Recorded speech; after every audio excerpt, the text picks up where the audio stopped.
All right, guys, I'm gonna give a few moments before we get started. Let me see. Do they have today's topics in there?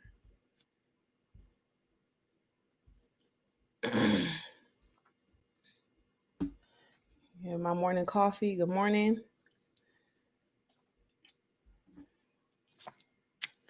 All right, so my name is LaShawn Jenkins with the Notary Institution. I coach and mentor notary signing agents on how they can become very successful notary signing agents and create a business where they have a second income coming in.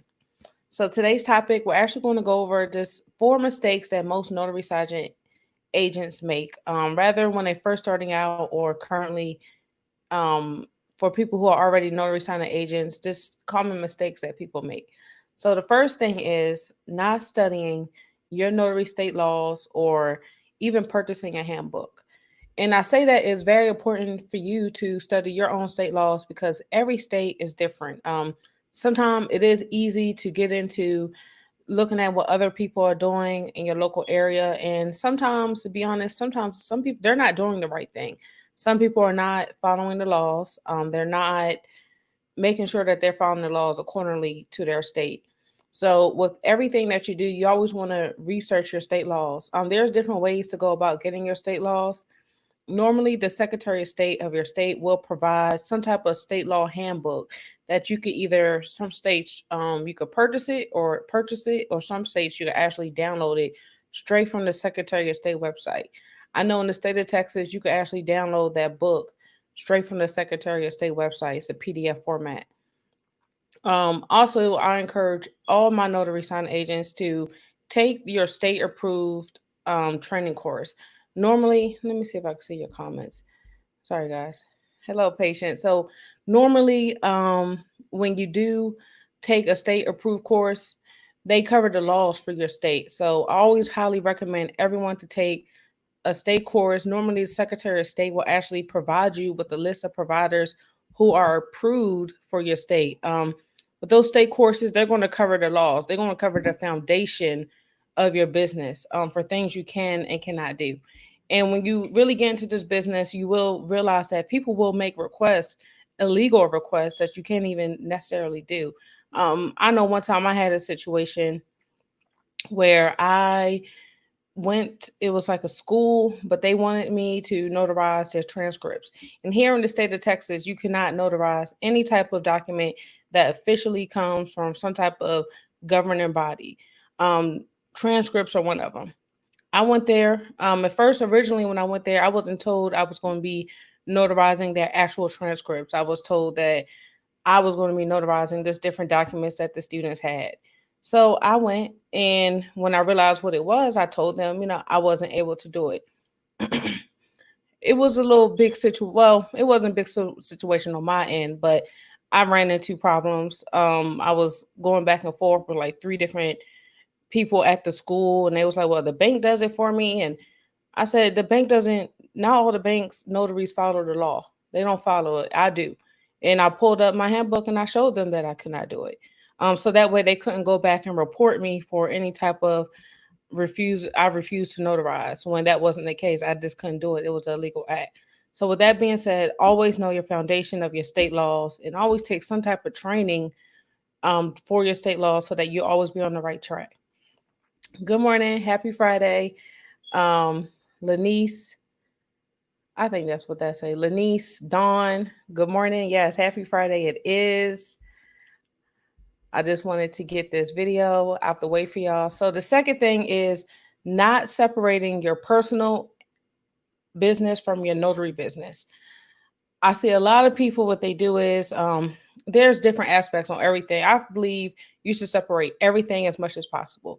Your Facebook pages, your business account, your phone numbers, everything should be separate. Emails also. So you should have an email that you use just for your business, only for your business, and you should only have a phone number where you receive business calls.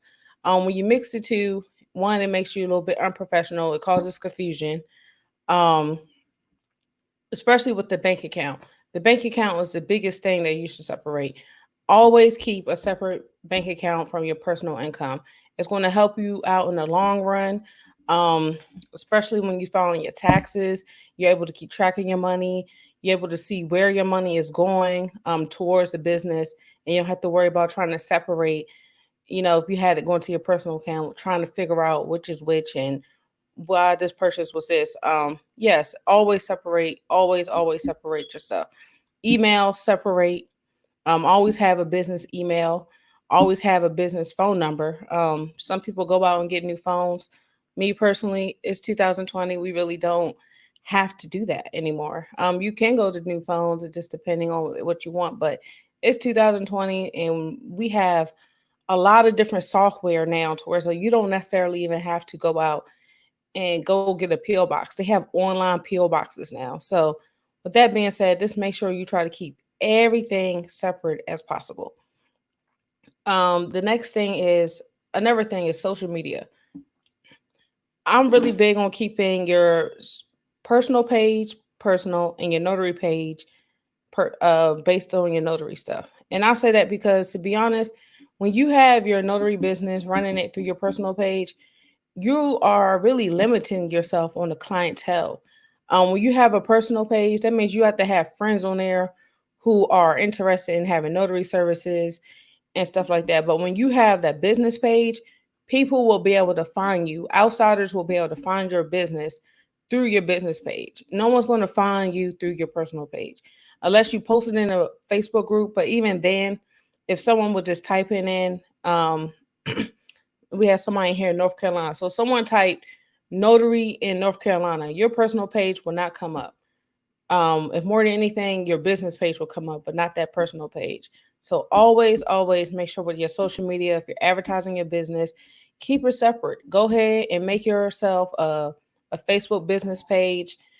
You really don't need to do too much on the page. You don't have to worry about posting all day, every time. At least post once a day. But for sure, you definitely always need to have that separate. The third thing is a lot of people do not invest in any type of notary signing agent training. There is plenty of information on YouTube. There's plenty of information in these local notary groups. But the thing is about that information, some of it, you have to piece all that information together. Two, some of the information is not right in the groups. Sometimes people are in there being very negative. Some people are not really even helpful in the Facebook group. So you really have to be careful about the Facebook group. The thing is, when you invest in a notary signing agent training program, you have all the information right there. You can hopefully, whoever's your mentor, you can actually ask them questions and to help you better understand the business and how everything works whenever you purchase an actual program. I have an awesome program here. It's called the Aspiring Notary Signing Agent course. I actually do group mentorship, but all my students can reach out to me anytime. If someone has a question, they're more than welcome to send me a message or text message, depending on however if they have my number or not. But my door is very open for the mentoring for students. And last but not least is number 4 is not having any type of systems in place for your notary signing agent business. And what I mean by systems, in order for the business to run smoothly, just like how you want it, you have to have it set up correctly. So, with that being said, you have to have a system on how you print your documents, how you take payments, how do you handle the phone call, how do you do general notary work. For example, with my general notary work, I have a system in place. I take the phone call and I set up the appointment. But when I set up the appointment, that person is required to put down a deposit.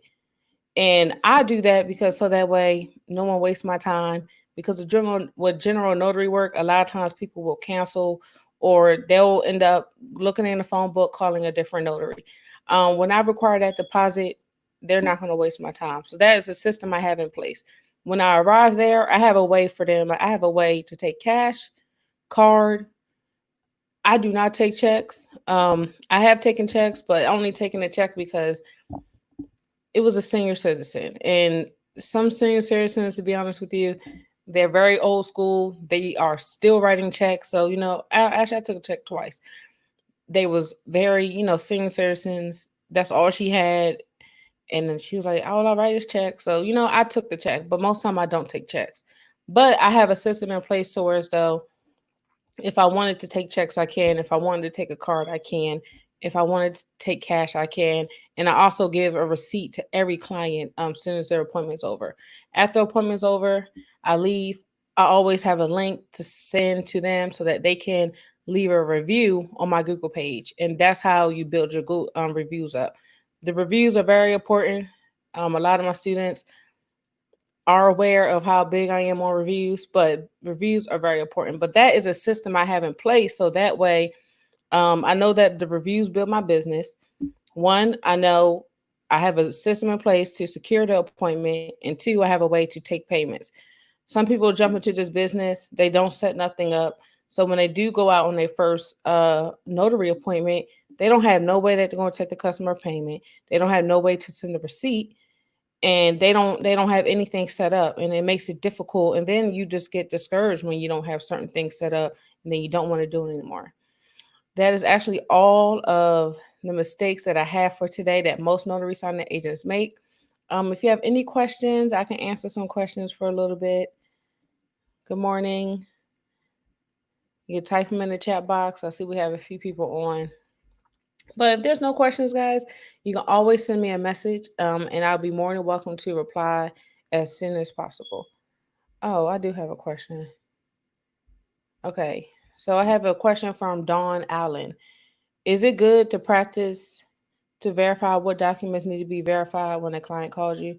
Absolutely. That absolutely. When you take in that general notary work phone call or even a loan signing, you always want to make sure you always ask them what kind of document it is. I always ask them what kind of document they have for me to notarize, because sometimes the documents that the client will have are not documents for me to notarize, or I want to make sure it's legal. For example, some people, you can't notarize like a wedding. Well, here in the state of Texas, we can't do like any type of wedding, marriage, a marriage license or something like that. They will actually have to go ahead and just go get a new one, um, if that makes sense. Yes. So I always verify what kind of document it is, because one, I don't want to waste my time, and nor do I want to waste their time if I cannot notarize the document. And there's nothing like if you go out there and if it's a document that you cannot notarize, that would have been a waste of your gas and your time. If you do that. So let me see. We got Dawn. What about electronic payments? I'm not going to lie to you. I personally do not use Cash App at the moment because one, I don't know how Cash App protects business owners. I know people can go in there and request a refund, and I'm not sure how Cash App handles protecting the business owner. PayPal, I don't use PayPal for none of my transactions. Well, I don't use PayPal for none of my general notary work transactions. That's only because I actually use QuickBooks. QuickBooks is a great program for people. Actually, I really try not to even take card, and I also use Square. Square is a really great program.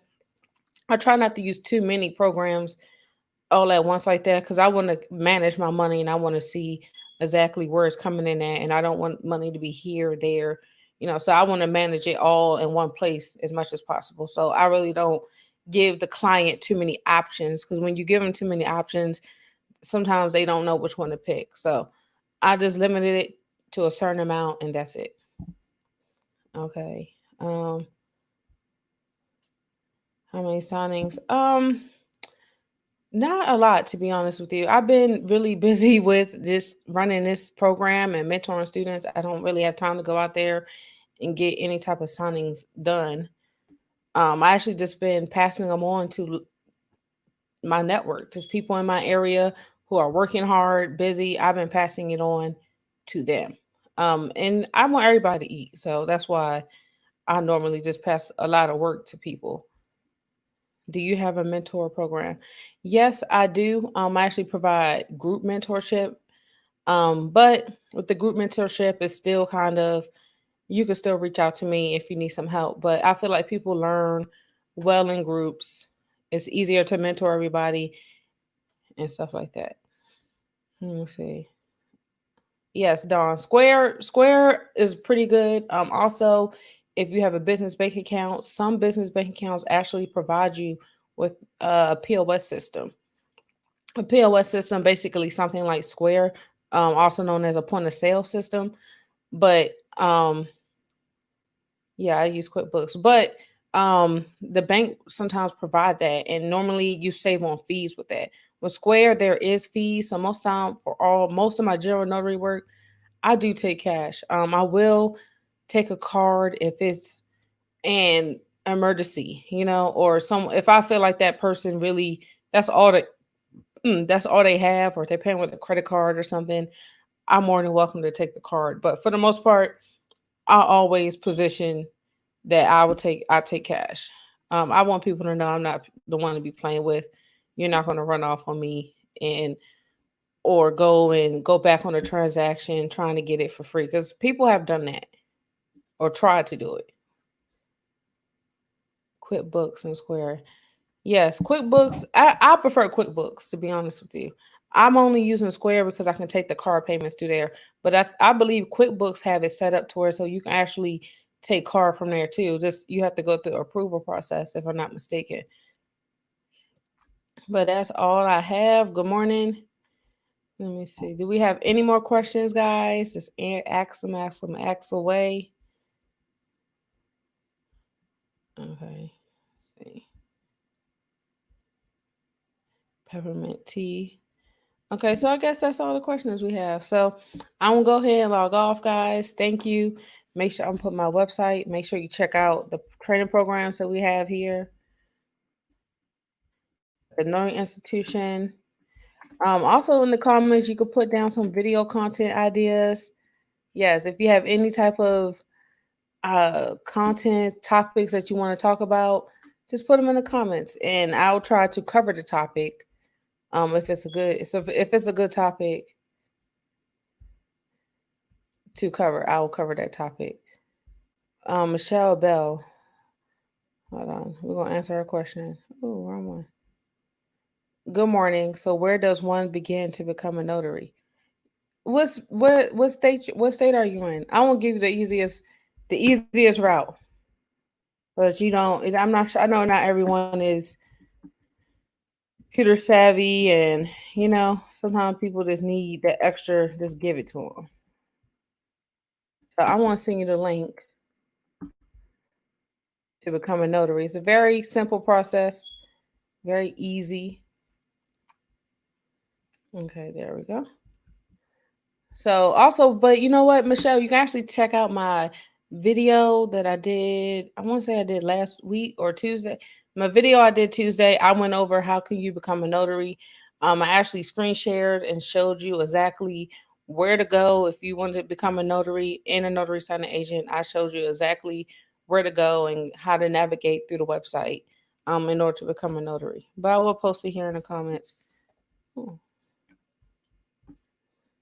So you'll actually go to the National Notary Association. That's the easiest route for anyone. Go to the top right, find your state, click it, and they will actually give you a PDF guide step by step on how you can become a notary for your state. But that is all I have for today, guys. Thank you for watching. Make sure you subscribe to my channel. I have more tips, more videos coming up about the notary signing agent business, and that is all I have for today.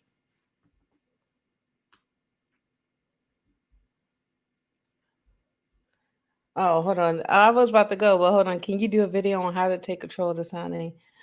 Yeah, to be honest with you, I actually provide that. I have videos of that for like in my course. Um I can tell you how to take control. You have to go in there. You got to be confident. You got to let them know like you in charge. I mean, I don't you just got to tell them like um yeah, thank you, Michelle. But sometimes like you just have to be really confident. You have to be extremely confident. Just make sure you have the papers at all times. Make sure you're telling them where to sign.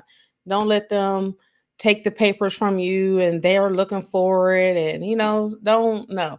You take the papers, you have everything in front of you, and you are the one giving the papers to them and showing them where they sign. And that's how you take control of the signing.